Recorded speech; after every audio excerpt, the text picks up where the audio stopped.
మీకు నచ్చిన స్వాతంత్ర్య సమర యోధుని ప్రశంసిస్తూ అభినందన పత్రం. పొట్టి శ్రీరాములకు వందనం. భారతదేశం మొత్తం ఖ్యాతిగాంచిన వీరులందరికీ మా అభివందనాలు. తెలుగు ప్రజల స్వేచ్ఛ కోసం తన జీవితాన్ని అర్పించిన వీరశూరుడా, నీ నిర్భయత్వం, అకుంఠిత దీక్ష తెలుగు జాతికి గర్వకారణం. నీకు పొట్టి అనేది పేరు మాత్రమే, కానీ నీ దీక్షలు సామాన్యుడికి అసాధ్యం.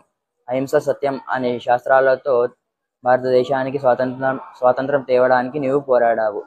నీవు అనేక సార్లు జైలు శిక్ష అనుభవించావు. ఆంధ్ర రాష్ట్రం ఏర్పడేందుకు నీవు చేసిన త్యాగాలు అనన్య సామాన్యం. మహావీరునిగా నీవు తెలుగు తల్లి ఒడిలో, తెలుగు ప్రజల గుండెల్లో నిలిచిపోయావు. భవిష్యత్ తరాల వరకు నీవు చేసిన సేవలు గుర్తుంచుకుంటాం. జీవితకాలం అంతా నీ స్మృతిని సంరక్షిస్తాం. కన్నీళ్లతో, అకుంఠిత దీక్షతో తెలుగు విద్యార్థులమైన నీకు